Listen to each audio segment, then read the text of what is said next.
Yo, I'm a Challenger League coach. I reach Challenger by playing Rumble as well, Ornn and many other top laners. And I really like this champion, so I wanted to make my own full guide on the champion. So I want to start with combos, right?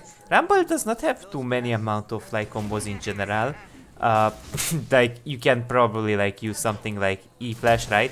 Which you will quite often use to just get kills, right? Oops. I have X Flash, but you guys get my point, so you can E Flash. Now, from the other hand, there aren't like too many fancy animation cancels, of course. For example, you can do like one interesting thing. You can like E Proto Belt ult, right? So this is sort of an animation cancel, the same thing you can do with Flash as you do with Proto Belt, of course. But there aren't many like fancy animation cancels, like right. I could ban angle the ult a little bit better, but there aren't like flashy combos in general. Now, one thing I want to explain about Rumble before I get into anything, it's really important to know how to manage your heat, right? And how to all in with your passive. So, one thing you have to understand, anything you do, you want to maintain your heat over 50, right? Because over 50, all of your abilities are empowered. We can see my client is in German, but most of you guys already know this, right? And so here's an important thing. When you are looking like jungle rumble and top lane rumble is really different of how do you play. I will specifically talk right now about jungle rumble, even though I forgot my smite. Um, I more so specifically want to talk about jungle rumble. One thing I want to show you guys, these are the always go to runes. Sometimes you can go sorcery with scaling runes, such as Gathering Storm, but you don't really want to necessarily do that. You want to go for some snowball runes. Your rune of choice will be First Strike into Hex Slash, into Futures Market, and also Approach Velocity has a good synergy with your E, Ultimate, and teammates that can have some form of CC. Now, from the other hand, you'll take Eyeball Collection because you have a really high AP ratio on your Q and your ult, and Ultimate Hunter just because having extra ults is really important to have, right? Now, how do you use how do you even use Hex Slash? I mean, I don't know how to use it, I won't even pick it, right? So I'm gonna show you guys a real example. As a jungler, it will give you really good gank angles, right? So what does this mean? I'm gonna show you guys an example of my stream. Not be here. Watch me playing Rumble. You can just proc his passive W in and we can kill Marzar even if he has flash. But bot is... I mean, I could gank mid, I could gank bot. So in here I'm ganking bot, right? And I sort of fail, right? That will happen, I will fail ganking the bot lane. Even try burn my flash. It's a big fight for us. I get their flashes, of course, right? Now, okay, that's a bit unfortunate. She flashes, she cleanses, but that's good enough, because that's a lot of value, because when Rakan has his 6, he can charm her, Saya can root the Samira, so it should be really easy all-in for them once she has no flash. Now, the other thing to understand, even though I flashed, most of them won't even know I have Hex Flash because people are not tabbing and Hex Flash doesn't really exist, so even if I have Hex Flash, they will never play around it. It doesn't matter what rank you are. Most of the ranks it won't happen. So in here we can see Mazar doesn't place around my Hex Flash, right? So without Hex Flash, this play never would actually happen. No. And we just pick him up. Didn't expect that. And so many times I'm getting kills because I get way better gank angles. In fact, I play Hex Flash on Gragas. I play Hex Flash on so many things. It's such an underrated strong rune. The same way as I play First Strike on so many things, right? So keep it in mind, First Strike and Hex Slash are actually broken. It's one of the things I would actually call out to be broken, even though I don't say broken too many things. From the other hand, I want to talk about general items. So there is this Liandry thing on Rumble where you sort of get it against tanks. It makes you insanely squishy, that's one thing to point out. So not having a dash and not getting the magic penetration from Rocket Belt can suck, just because it has such an insane synergy with your E. You can basically deal true damage with some magic penetration if you apply your E to a champion while they have a low amount of MR. So It's not really my thing. I mean, the issue is it gives some useless stats like mana, and the items don't really provide HP, they provide cooldown, but cooldown is not the best stat on Rumble, so some people in our session Lumber go for it. Maybe there is a world where you get it into really tanky team comms, but it's not really my thing, cause Rocket Belt is insanely snowball, it has a good synergy with Rumble, it's not really my thing. Now, what about Night Harvester? Is it completely troll? There is an argument to go for Night Harvester. So often you want to go for Night Harvester if your teammates have enough amount CC or some form of fate to set your ult up, which means that you want to get as much ults as possible, which means this patch you could even, I didn't limit test it yet, but your general second items can be Shadow Flame, Zanyi, Demonic Embrace or Rabadon. Now Cosmic Drive is an interesting item that I just sort of added right now. What it allows you to do is just to have shit ton of mobility on top of shit ton of mobility, right? So this is your general mobility as Ramba, right? 473. You can proc it really quickly. You can even proc it with ranged E. So from a really long distance, either with your ult or with your E, you can proc it. And on top of the mobility, Cosmic provides you also get, of course, the Night Harvester and the approach velocity speed, which combined with Cosmic Drive, it's an insane amount of mobility, which means if they have champions, something like, let's say like Morgana or Milio, often it can be such a huge cock block that they try to CC you. Now, if you get an insane amount of mobility, it's really hard for them to hit those small hitbox CC abilities, right? So, for example, in here, I hit my E, right? And I got an insane amount of mobility. Now, slowly, I will be able to ramp it up with a second ability, right? So, in total, it takes you 2 abilities to proc Cosmic Drive, right? And Rumble has 2 E's. Now, arguably, you could use any other abilities, but you have 2 E's on Rumble, right? Which means you can actually fully stack Cosmic Drive with 2 abilities, which is an insane amount of speed combined with everything else. So again, this build is something you would go for it if you value having extra mobility and you sort of want to spam as much ults as possible, because your other abilities don't get too much benefit out of your cooldown reduction, except it's good DPS wise, let's say, right? So it's not completely useless. And it's also a really fun way to play Rumble. So your ult basically has a 49.71 cooldown at level 11. Now of course if you have more Ultimate Hunter stacks, then you should definitely have even less cooldown, which makes it insanely spammy. But we can see tick abilities don't really like restack the whole thing, right? So you need to use 2 abilities, but again, this will be definitely a great item on Rumble if you value mobility. Now, from the other hand, Demonic Embrace, insanely good item on Rumble. It's really good into anything, everything, into jungle monsters, into really tanky comps, into comps that are not too tanky. Actually, it's good into everything. It's one of the most consistent items on Rumble. Now, this is usually my general go-to, but if I can one-shot, I will go Shadow Flame. Now, from the other hand, Rabadon can be better than Shadow Flame. In fact, Shadow Flame is a bit unrecommended.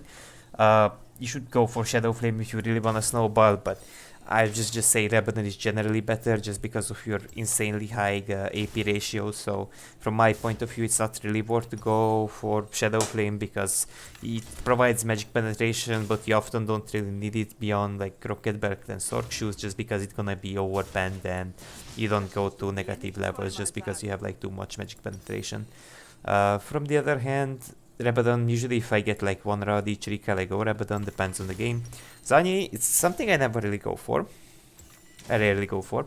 I value having as much possible out of my Q and ult and my other abilities, and die, instead of just going invulnerable. But again, like Zanyi is definitely great in games where people are having a lot of AD champs, and activatable itself is really useful into them. So again, you can even arguably second item it, third item it in games, depends, right? Now, Void Staff might seem to be a bad item because you already have Magic Pen in your kit.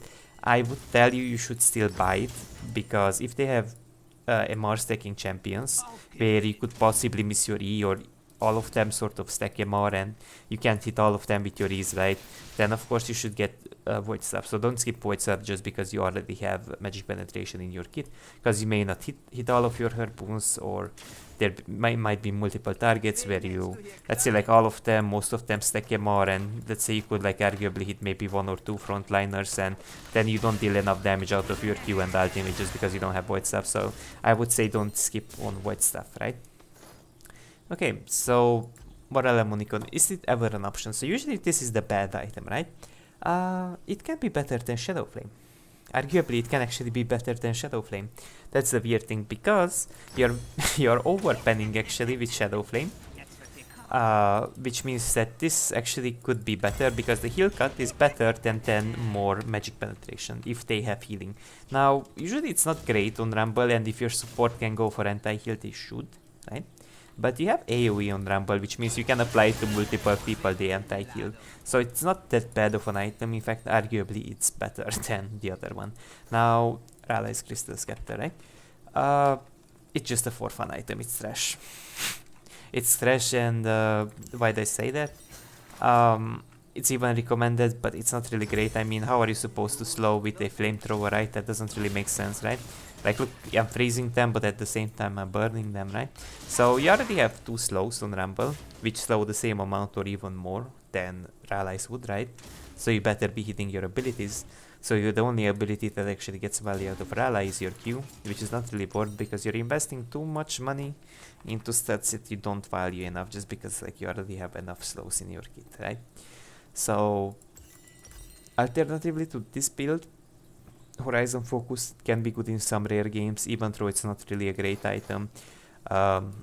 When should you get Horizon Focus? Usually not as a second item, but as a really late game item. So in some games where you really value revealing the enemy champions, not really a thing, right? But let's say like they got like hard engagers and maybe you can like sort of eat them through a vault, and it's like kind of valuable to see them non-stop. It's like, it's kind of good in these skirmishes where you don't have proper vision. It's good for AD carries if you have a Horizon Focus, or it's good against like certain champions like Fiddlesticks, because him being constantly revealed, it means he can't really get an ult angle off, or usually just counters like Fiddlesticks, really specific champs like similar to Fiddlesticks, of course. It's kind of good into Zac as well if he didn't already engage on you, because you can see wherever he's eating from, right? So it's kind of good if they have engagers, and it's kind of it's a weird item. It's a weird item, I'm telling you guys.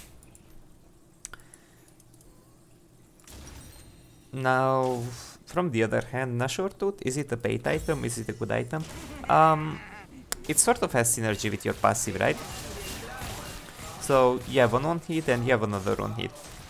I never really played with this item or tried it out, because it's really expensive as well from one hand.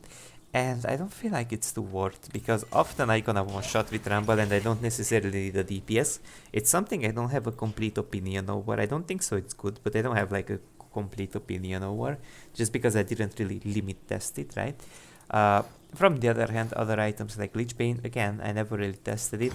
It does not have too much validity on Rumble, because usually you're gonna all in, and it means that you're gonna get one proc of the Lich Bane, so it also gives cooldown, mobility. It's not really the best item for its price, just because Demonic Embrace already exists and other items that are arguably better. Again, this item is really great, don't underestimate it. I really like Banshee in some games, so which games would you go for it? It's specifically good into comps where they have one ability that cucks you. For example, if they have an Annie, the only way Annie usually procs this barrier, right? If she stuns you, and if she gives up her stun, then you can all in her, right? So then it's really great, we can all in the Annie. It's really good into champs like Vayne as well, because the only way Vayne actually pushes you back if she is you, but she got no other ways actually to deny your engage, because she can't proc your barrier, right? This barrier otherwise than just using your Eoni. Now, it's also arguably good into AP comps. There's not too much to talk. There is like Abyssal Mask that makes somewhat sense, but I wouldn't ever recommend anybody, because it provides mana and it provides some degree of HP, but it's not really my thing. It reduces MR, it's good for your teammates, but it's something I wouldn't ever go for. Force of Nature, maybe some games it's great, but again, I never go for it. It sort of makes sense into some comps, but usually you want to have as much damage as possible as Rumble, so I don't know, I don't have an exact opinion over that, but this should not be bad into comps that sort of stack MR. Turbo Camp Tank, again, I feel like it's an item that could have validity, but I didn't limit test it out enough. So what Turbo Camp Tank does, it gives you shit ton of MR, HP, cooldown, and it allows you to get a really good engage on people. And you can also stick to them because it provides mobility and a really big slow, right? So it has some validity, but again, I don't exactly have an opinion over it. Now, other things to go over, jungler clear, you can pretty much go for an every jungler clear on Rumble, jungler clear, Rumble. Most of these are actually reliable because I checked them. This is like a 3.15 jungler clear. It usually you should start Raptors if you're alone, don't ever start Red. If you get a double dish, you could arguably start with the other one, of course. How's it called? Red, right? Or blue, depends on the game. Now in here I'm gonna speed it up a tiny bit and I want to talk about the clear. So in here we can visually see he even used his E, so he actually maintains his passive. So maintaining your passive is insanely important in the early levels, right? Now playback speed, let's speed it up a teensy bit, of course. In here we can see that he does actually skip the red. And he also eat the big rug. That's an important thing to watch out for. That's something you will miss until you practice it. Now in here he doesn't necessarily want to overheat himself because you gotta spare your overheat for the red. You don't want to use it on the crux, right? Now in here visually we can see that he overheats at the correct time. I wouldn't really kite when you have your Q on, especially with short basic attacks as Rumble does, but he gets the smite off, of course. It's a really good way to clear. Also it usually like Raptors and Krugs are respawning faster, so not starting with red can be also great, so you can CS a tiny bit faster. Again, watch out how he actually uses his E. He uses it on the blue and he also spreads the Q on the both of the camps. This video was also made by Skunde, that's his YouTuber name. I would highly recommend you guys this guide, because you could only like maybe just slightly do this better, but I don't believe there is a better way to actually like do your full clear. That's my opinion. Maybe you could get slight edges.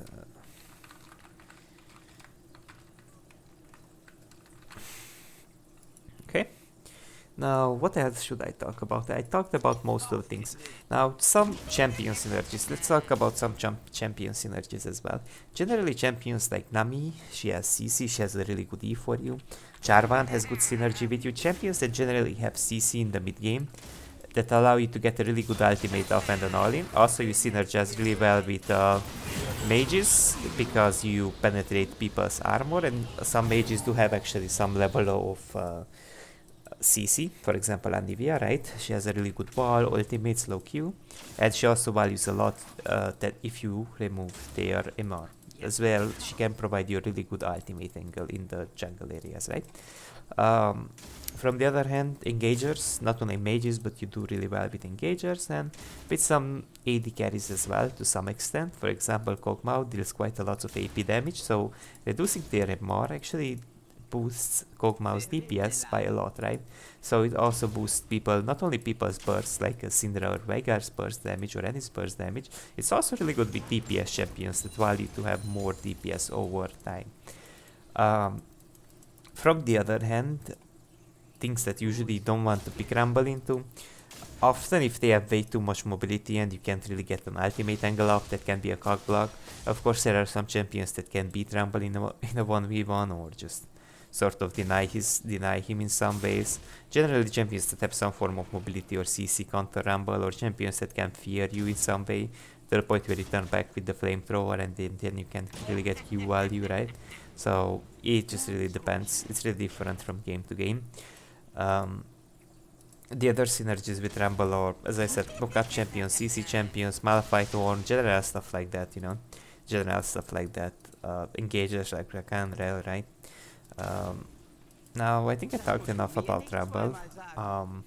This is my jungle guide. If you have any questions, I don't think so this is a complete guide, but most of the things I cleared out about Rumble. If you have any questions, for sure leave them in the comment section. That's it for now. Have a nice day.